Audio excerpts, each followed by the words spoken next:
ہمارے خالق کے وجود کا جو تصور ہے، ہم مخلوق کا جو تصور وجود ہے اس کو خالق پر اپلائی کر کے ہم یہ سمجھتے ہیں کہ خالق سمجھ میں آ جائے گا، یا خالق کے وجود کا ذات باری تعالیٰ کا تصور ہمارا ٹھیک سے بن جائے گا۔ اب مثال کے طور پر مخلوق سے متعلق دیکھیے، ہمارا جو بھی ابھی ہم نے جو بھی کسی انسان کو، کسی بچے، یعنی ہم نے اپنی لائف میں جتنے لوگوں سے کو بھی دیکھا ہے، اور ان آنکھوں سے جتنے انسانوں کو بھی دیکھا ہے، یا ان آنکھوں سے جتنی بھی چیزوں کو دیکھا ہے، وہ سب مخلوق ہیں، وہ سب مخلوقات ہیں، مخلوقات کی ٹائپس ہیں۔ ہم نے ان آنکھوں سے اور ان ہاتھوں سے جن چیزوں کو چھوا ہے وہ سب مخلوقات میں آتی ہیں، ان آنکھوں سے جن جن چیزوں کو دیکھا ہے وہ سب مخلوقات میں آتی ہیں، ٹھیک ہے۔ اب ان مخلوقات کے اندر جو بات سمجھنے کی ہے کہ مخلوقات کو دیکھنے سے ہمارے ذہن میں مخلوقات کا تصور وجود پیدا ہوتا ہے۔ اب مخلوقات کا تصور وجود کیا ہے اس کو ذرا ہم غور کیجئے کہ وہ کوئی 10-12 سوالات ہیں جو مخلوقات کا تصور وجود ہے۔ یہ جو آج کی گفتگو ہے وہ تھوڑی سی علمی نوعیت کی شاید ہو جائے، میں کوشش کروں گا کہ یہ ذرا سی سادہ ہو، لیکن اگر وہ کہیں کہیں تھوڑی سی فلسافیکل ہونے لگے تو میں اس کے لیے معذرت خواہ ہوں۔ میں کوشش کروں گا کہ اس کو ہم سمپل ہی رکھیں انشاءاللہ۔ دیکھیے، ہم اس دنیا میں جب بھی کسی چیز کو دیکھتے ہیں نا تو ہمارے ذہن میں کوئی 12 کے قریب سوالات آتے ہیں مختلف قسم کے۔ پہلا سوال یہ آتا ہے کہ اس کو ضرور کسی نے بنایا ہوگا، تو ہمارا یہ مخلوق کا تصور وجود ہے۔ ہم جب کسی چیز کو دیکھتے ہیں ہم کہتے ہیں اس کو کسی نے بنایا ہوگا۔ تو یہ سوال اس لحاظ سے تو اہم ہے کہ خالق کی تلاش کی طرف لے کے جائے گا، لیکن بعض اوقات یہی سوال ہم خالق سے متعلق کرتے ہیں۔ ہم کہتے ہیں کہ بھائی اللہ کو کس نے بنایا ہے؟ تو بھائی جب یہ سوال کوئی بچہ کرے تو آپ کہیں کہ بیٹا یہ تو تصور مخلوق کے لیے ٹھیک ہے کہ اسے کسی نے بنایا ہوگا، لیکن تصور خالق کے لیے تو ٹھیک نہیں ہے۔ الخالق یا خالق الخالق، خالق الخالقین، یعنی اگر بہت سارے لوگ ہیں جنہوں نے کچھ نہ کچھ خلق کیا ہے، چلیں ان سب کا خالق کون ہے؟ آپ نے گاڑی بنائی، آپ کو کس نے بنایا؟ یعنی جو ہر چیز کا خالق ہے۔ تو ہم بعض اوقات کیا ہوتا ہے کہ ہم موبائل فون کو دیکھتے ہیں یا ہم کسی ڈیوائس کو دیکھتے ہیں تو ہم سوچتے ہیں کہ اس کا کوئی انوینٹر ہے، اس کا کوئی مینوفیکچرر ہے، تو ہم یہ بھول جاتے ہیں کہ یہ جو ہمارے ذہن میں ایکسپیکٹیشن ہے کسی چیز کو دیکھ کے کہ اس کا کوئی خالق ہوگا، تو یہ مخلوق کے حوالے سے تو ٹھیک ہے، خالق کے حوالے سے تو ممکن ہی نہیں ہے نا۔ تو خالق تو وہ ہے جس کا کوئی خالق نہیں ہے، یعنی اللہ وہ ہے جس کا کوئی اور خالق نہیں ہے۔ اگر اس کو کسی نے بنایا ہوتا تو وہ اللہ نہیں ہوتا۔ تو خدا کے بارے میں ایک ہم مغالطہ یہ ٹھیک کر لیں کہ بھائی وہ یہ تصور مخلوق کچھ اور چیز ہے اور تصور خالق کچھ اور چیز ہے، یعنی خالق کا تصور وجود اور مخلوق کا تصور وجود، اس میں جو فرق ہے میں ان کو ذرا سا تھوڑا سا کھولوں گا۔ دوسری چیز یہ کہ یہ کب بنی ہے، اور یعنی کب سے یہ پیدا ہوئی ہے، تو بھائی یہ بھی مخلوق کا تصور ہے، یہ خالق کے تصور پہ اپلائی نہیں ہو سکتا۔ کب کس نے بنایا، کب بنی، یہ بھی مخلوق سے متعلق ہو سکتا ہے، خالق سے متعلق یہ بات ہی نہیں ہو سکتی۔ یعنی اللہ سے متعلق ہم یہ ایکسپیکٹ نہیں کر سکتے کہ وہ کب سے بنا ہوگا۔ اگر وہ کسی پرٹیکولر پوائنٹ آف ٹائم سے بنا ہے تو وہ اللہ نہیں ہے، اس کا مطلب یہ کہ وہ ہمیشہ سے ہے اور ہمیشہ رہے گا۔ تو یہ دوسری بات ہے۔ تیسری بات یہ کہ وہ کتنا بڑا ہے۔ تو کتنا بڑا ہے کا مطلب یہ ہے کہ اس کی کوئی حدود ہوں گی، اس کا کوئی کنارہ ہوگا، اس کی کوئی باؤنڈری ہوگی، اس کے کوئی ایجز ہوں گے۔ اب جیسے ہم ہاتھی کو دیکھتے ہیں تو ہم کہتے ہیں ہاتھی بہت بڑا ہے، تو ہاتھی، ہم کسی زو میں جاتے ہیں تو ہم کہتے ہیں کہ ہاتھی جانوروں میں سب سے بڑا ہے۔ اگر زو میں ہم چلے جائیں تو ہمیں لگے گا ان تمام of all the animals that I have seen elephant is the biggest، ٹھیک ہے، لیکن ایلیفنٹ کا ایک کنارہ ہے، ایلیفنٹ کی ایک لمٹ ہے، بڑے ہونے کی ایک لمٹ ہے۔ تو یہ چیز کہ اس کے بڑے ہونے کتنا بڑا ہے، یہ چیز بھی مخلوق کے اوپر تو ٹھیک ہے، خالق کے اوپر ٹھیک نہیں ہے۔ یہ بات ہمیں سمجھنی ہوگی۔ چوتھا پوائنٹ یہ ہے، کیا اس سے بھی کوئی چیز پیدا ہو سکتی ہے یا کچھ اور بن سکتا ہے؟ تو یہ بھی مخلوق سے ریلیٹڈ ہے۔ آپ بکری کو دیکھتے ہیں تو تھوڑے دن کے بعد بکری ایک بچہ دے دیتی ہے، تو بکری سے بکری کا بچہ پیدا ہوتا ہے، ایک مچھر سے مچھر پیدا ہوتا ہے۔ تو ٹھیک ہے، یہ بھی مخلوق کے ساتھ ٹھیک ہے۔ اللہ نے بعض مخلوقات کو ایسا بنایا ہے کہ ان کے بطن سے کچھ اور چیز پیدا ہو سکتی ہے، یعنی ان سے کوئی چیز برتھ لیتی ہے۔ اللہ نے بعض مخلوقات کو ایسا بنایا ہے، ٹھیک ہے، لیکن یہ مخلوقات میں سے ایک خاص ٹائپ ہے جس کے اوپر یہ صادق آتی ہے بات۔ لیکن اللہ سے متعلق ہم یہ گمان نہیں کر سکتے کہ اس سے کچھ پیدا ہوگا.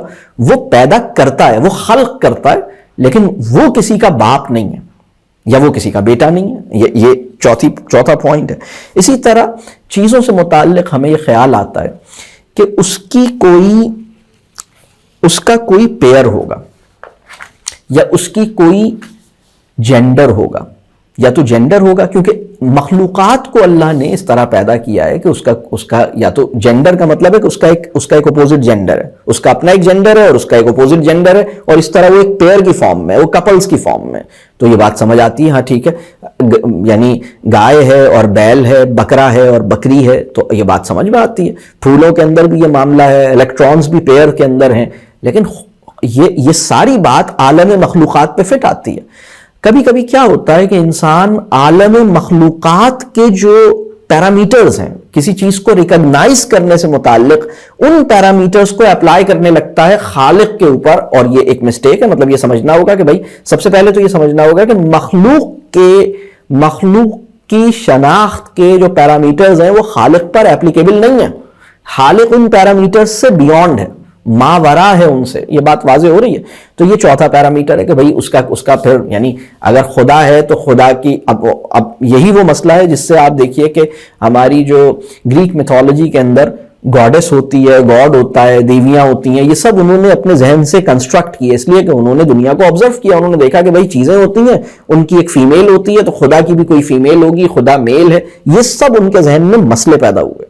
اس کی وجہ یہ ہے کہ انہوں نے مخلوقات کے اوپر جو کچھ آبزرویشن تھی وہ خدا پر اپلائی کرنے کی کوشش کی. اچھا, اسی طرح چھٹا پوائنٹ یہ ہے کہ اس کا کوئی خاندان ہے, اس کا کوئی کنگڈم ہے, اس کی کوئی, یعنی کنگڈم سے مراد یہ ہے کہ جو کہ ہم خاص باٹنی کے اندر کہتے ہیں, یا اس کا کوئی فائلم, یا اس کا اگر ہم یہ کہیں کہ اس کا کوئی اس کی کوئی فیملی ہے, تو آپ کو پتہ لگتا ہے کہ اچھا کیٹس کی ایک فیملی ہے, کیٹ فیملی ہم کہتے ہیں پوری, مطلب ہم, یا اسی طرح پودوں کی پوری فیملیز ہوتی ہیں, پودوں کے پورے ایک پورا یونرا ہوتا ہے. خدا جو ہے وہ یعنی یہ بھی مخلوقات کے بارے میں ٹرو ہے, لیکن خالق کے بارے میں ٹرو نہیں ہو سکتی. تو یہ بات سمجھنی ہوگی کہ نہیں, اس کا کوئی متعلقین اس طرح کے نہیں ہو سکتے. پھر اسی طرح چیزوں کے بعد جب بھی کوئی چیز آپ دیکھتے ہیں, آنکھوں سے دیکھتے ہیں, اب چیزوں میں بھی دو طرح کی چیزیں ہیں, مخلوقات کے اندر بھی کچھ چیزیں وہ ہیں جن کا کوئی مقام ہوتا ہے, یعنی کوئی نہ کوئی آپ دیکھتے ہیں کہ ان کی کوئی لوکیشن ہوتی ہے. تو اگر اس چیز کی لوکیشن ہے تو اس کا مطلب ہے وہ مخلوق ہے. لوکیشن مخلوق کی ہوتی ہے, خدا کی لوکیشن, خدا تو ہر جگہ ہے. یعنی ہم سوال کرتے ہیں خدا کہاں ہے, بیٹا خدا ہر جگہ ہے. تو خدا کہاں ہے کا سوال بھی پھر وہی لوکیشن کا, وہ کس جگہ پر ہے. ہاں ٹھیک ہے, خدا یہ بات کہہ رہا ہے, یہ اللہ نے جو بات کہی کہ بھئی وہ ساتویں آسمان پر ہے, یا وہ عرش پر اس کی کرسی ہے, یہ اللہ, یعنی یہ وہ تمثیل ہے یا یہ وہ میٹافر ہے جو اللہ نے دی ہے. یعنی اللہ جب کرسی کی بات کرتا ہے تو اللہ کی کرسی کیسی ہے, یعنی اس کے بارے میں یہ گمان کرنا کہ یہ میری جیسی ہوگی, کہ کرسی کے اپنے کچھ ایشوز ہیں نا. ہم کرسی کے اندر ہوتے ہیں, یعنی کرسی ہمیں کنٹین کرتی ہے, تو خدا کسی چیز میں کنٹین نہیں ہو سکتا, خدا اس سے بیونڈ ہے. تو خدا کی کرسی کچھ اور بات ہے, مطلب یہ جو بات ہے یہ اللہ ہی اس کے بارے میں جانتے ہیں کہ اللہ کی کرسی کیا ہے. تو پہلی بات تو یہ سمجھیے کہ ہمارا ذہن ان ساری چیزوں کا احاطہ نہیں کر سکتا. ہمارے ذہن صرف اتنا ہو سکتا ہے, ہمارا ذہن, کہ ہمارے ذہن کو خدا کی موجودگی کا ہمیں ادراک ہو جائے, ہم یہ کہیں کہ ہاں اللہ موجود ہے. مجھے ذہن اس لیے دیا گیا ہے کہ میں اللہ کی پریزنس کو ایکسیپٹ کروں شعور کی سطح پر بھی, یعنی میں اللہ کی پریزنس کی ریزننگ دے سکوں, اور میں اللہ کی پریزنس کو اپنے قلب میں محسوس کر سکوں. تو یہ میری ذمہ داری ہے, یا مجھے اس کے قابل بننا چاہیے. تو یہ جو بات ہے کہ لوکیشن کی, اسی طرح ایک اور بات ہے کہ جب آپ چیزیں دیکھتے ہیں, مخلوقات میں بعض چیزیں ہوتی ہیں جن کی کوئی خاص شکل ہوتی ہے, کوئی خاص اس کی پرسنالٹی ہوتی ہے, کوئی خاص اس کی آئیڈینٹیفیکیشن مارکس ہوتے ہیں. تو آپ خدا کے حوالے سے یہ توقع نہیں کر سکتے کہ اس کی کوئی خاص, یعنی آپ خدا کیا ہے کیسا ہے یہ خدا ہی جانتا ہے، اس کو آپ مخلوق سے متعلق جو آپ کے پرسیپشنز ہیں وہ خدا پر ہمیں اپلائی نہیں کر سکتے. یہ بات یہ وہ پوائنٹ ہے جس کو پہلے ہم خود کلیئر کریں، اور اس کے بعد جب بچوں سے کانورسیشن ہوگی تو اسی لیول پر یہ کانورسیشنز بچے خود ہی کریں گے. یہ بچوں کے ذہن میں نیچرل کویسچنز ہوں گے. بچے کہیں گے خدا کو کس نے بنایا، خدا کب سے ہے، خدا کہاں ہے، خدا کے ہاتھ ہیں. اب آپ کہیں گے بیٹا خدا کے ہاتھ کا مطلب یہ ہے کہ ہاتھ ہمارے جو ہاتھ ہوتے ہیں نا ان کی لمٹ ہوتی ہے، ان کا ایک سائز ہوتا ہے. تو خدا کے ہاتھ کی لمٹ کیسے ہو سکتی ہے، اس کا سائز کیسے ہو سکتا ہے؟ تو خدا میجریبل نہیں ہے، پہلے تو یہ سمجھ لو. تو کہ اگر خدا خود بھی یہ بات کہہ رہا ہے کہ میرے ہاتھ، خدا نے یہ بات اس کا اشارہ کیا، رسول اللہ صلی اللہ علیہ وسلم کی حدیث میں بھی اس کا اشارہ موجود ہے، تو اس کا مطلب یہ نہیں ہے کہ اللہ کے ہاتھ کا مطلب ہے کہ وہ میری طرح کا ہاتھ ہوگا. اللہ کے ہاتھ کا مطلب اللہ ہی بہتر جانتے ہیں، لیکن اللہ کے ہاتھ کا مطلب بس ٹھیک ہے اللہ کی سپورٹ، اللہ کی مدد، اس سے یہی مراد ہم لیں. تو یہ جو اسی طرح چیزوں سے متعلق یا مخلوقات سے متعلق ایک پوائنٹ اور ہوتا ہے کہ اس کی کچھ صلاحیتیں ہیں، اس کے کچھ مخصوص اعضاء ہیں، مطلب اس کے پاس کچھ خاص، یعنی وہ اپنی اس کی کچھ ایبلٹیز ہیں، اور وہ اس کے کچھ آرگنز ہیں جس کی وجہ سے اس کی ایبلٹی ہے. یعنی آنکھ ہے تو اس کی وجہ سے وہ سی کرتا ہے، کان ہے تو اس کی وجہ سے وہ سنتا ہے. تو خدا جو ہے وہ اس طرح، مطلب خدا کے بارے میں ہم، یعنی خدا جو ہے وہ اس سے بیونڈ ہے. یہ بات ہمیں سمجھنی ہوگی. یہ بھی مخلوق سے متعلق صحیح ہے، لیکن خالق کا کیا معاملہ ہے یہ اللہ ہی کے علم میں، ہم اس کو اتنا مطلب ہم اس کو مختصر نہیں کر سکتے.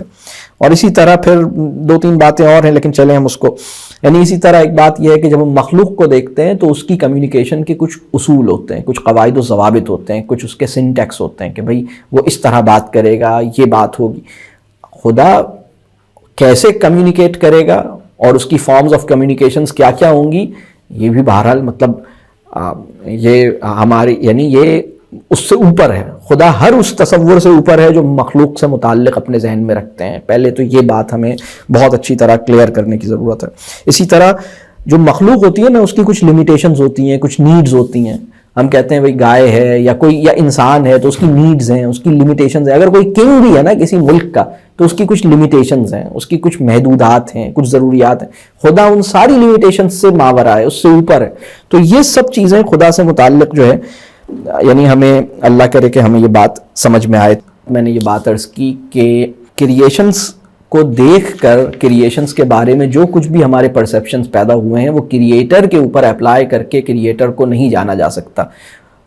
ان سوالوں سے یہ مدد ضرور ملے گی. مثال کے طور پر جو سب سے پہلا سوال تھا کہ اس کو کس نے پیدا کیا، تو یہ سوال آپ کو جب آپ کسی چیز کو دیکھتے ہیں اور آپ سوچتے ہیں اس کو کس نے بنایا ہے، تو آپ کے ذہن میں آتا ہے اسے کسی نے بنایا ہے.